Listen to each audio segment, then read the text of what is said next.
I suppose most of you have heard of Zen. But before going on to explain any details about it, I want to make one thing absolutely clear. I am not a Zen Buddhist.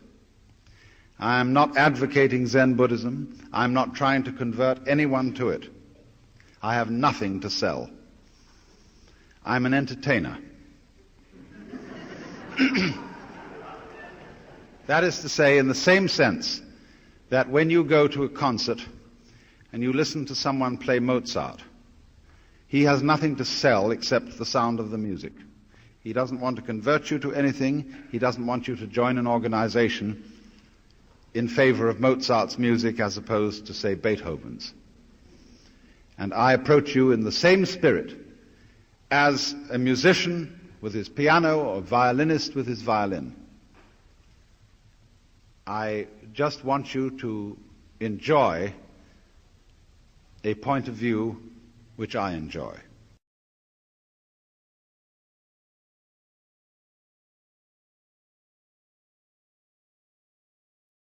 Look, here is a tree in the garden, and every summer it produces apples. And we call it an apple tree, because the tree apples. That's what it does. Now here is a solar system inside a galaxy, and one of the peculiarities of this solar system is that at least on the planet Earth, the thing peoples. In just the same way that an apple tree apples.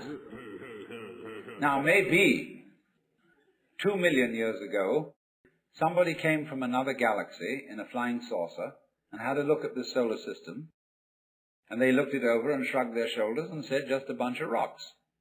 And they went away. Later on, maybe 2 million years later, they came around and they looked at it again. And they said, excuse me, we thought it was a bunch of rocks, but it's peopling. And it's alive. After all, it has done something intelligent.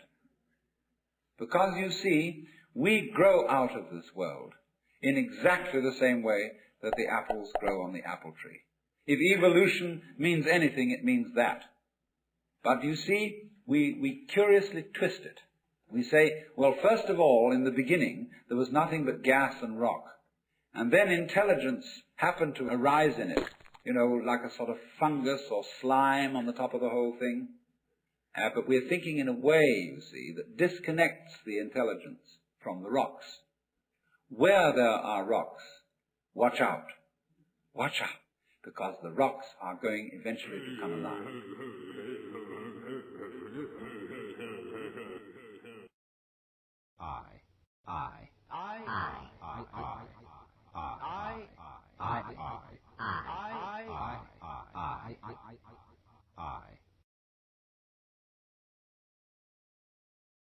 I've always been tremendously interested in what people mean by the word I, because it comes out in curious lapses of speech. We don't say, I am a body. We say, I have a body. And somehow we don't seem to identify ourselves with all of ourselves. We say sort of my feet, my hands, my teeth, as if they were something somehow outside me. And as far as I can make out, most people feel that they are something or other about halfway between the ears and a little way behind the eyes, inside the head. That is what you call the ego. That's not what you are at all, because it gives you the idea that you're a chauffeur inside your own body, as if your body were an automobile, and you are the chauffeur principle inside it. But you feel caught in a trap because your body's kind of a mess.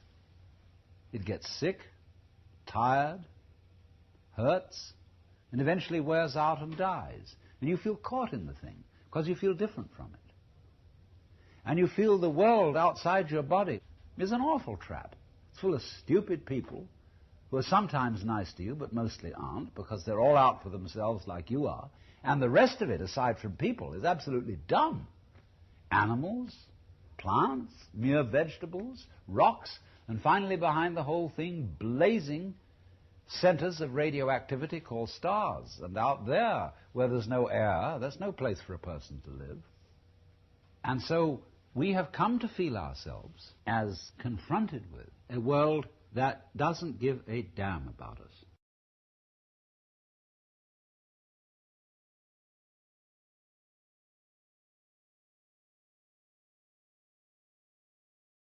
In music, one doesn't make the end of a composition the point of the composition. If that were so, the best conductors would be those who played fastest. And there would be composers who wrote only finales. People go to a concert just to hear one crashing chord, because that's the end. But we don't see that as something brought by our education into our everyday conduct. We've got a system of schooling which gives a completely different impression. It's all graded. And what we do is we put the child into the corridor of this grade system with a kind of, come on, kitty, kitty, kitty. And yeah, you go to kindergarten, you know, and that's a great thing because when you finish that, you'll get into first grade. And then, come on, first grade leads to second grade, and so on, and then you get out of grade school, you've got high school, and it's revving up, the thing is coming. Then you're going to go to college, and by Jove, then you get into graduate school, and when you're through with graduate school, you go out to join the world. And then you get into some racket where you're selling insurance. And they've got that quota to make. And you're going to make that. And all the time, this thing is coming. It's coming. It's coming. That great thing, the success you're working for. Then when you wake up one day about 40 years old, you say, my God, I've arrived. I'm there. And you don't feel very different from what you always felt. And there's a slight letdown because you feel there's a hoax. And there was a hoax. A dreadful hoax.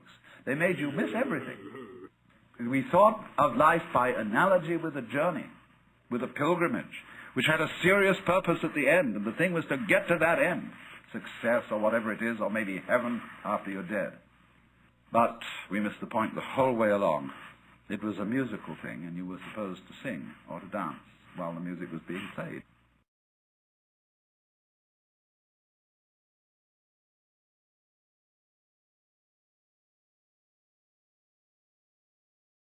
You see, in the history of philosophy and poetry and art, we always find the interchange of two personality types, which I call prickles and goo.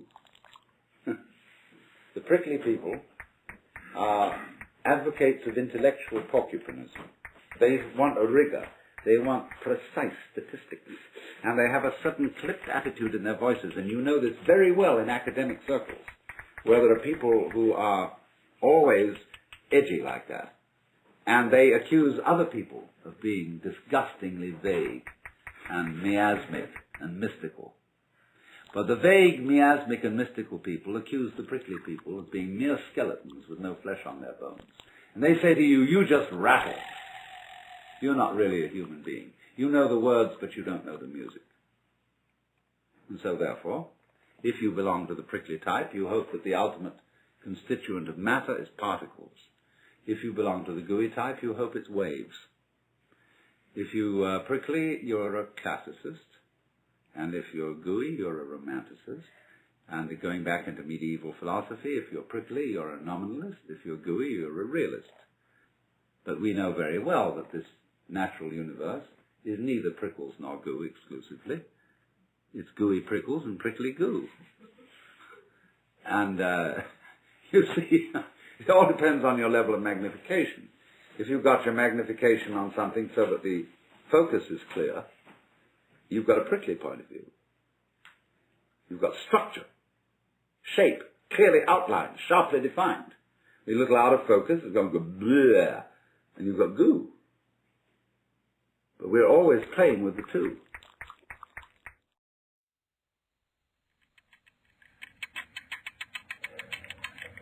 There is something in common in poetry and in music, in a certain way that both of them are the language of madness, which is to say that the poet and the musician together speak a natural and universal language, the original language that all creatures spoke before the fall of man.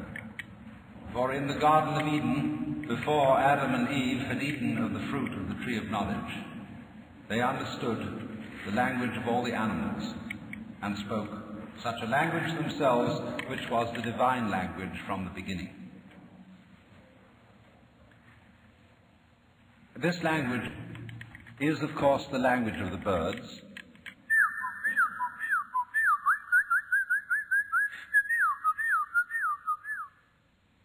And what does it mean? What does the shape of a tree mean? What do clouds mean? What is the meaning of the way the stars are scattered through the sky? Of course, we've tried to make sense of the stars, to project upon this scattering mythological forms. But actually, music might express the arrangement of those stars more correctly. Do, do, do, do, do, do. And what would that be saying? What is Bach saying?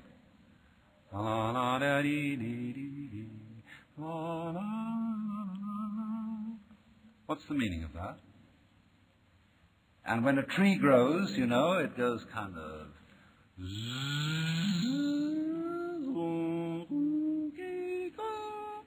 And then after that it does...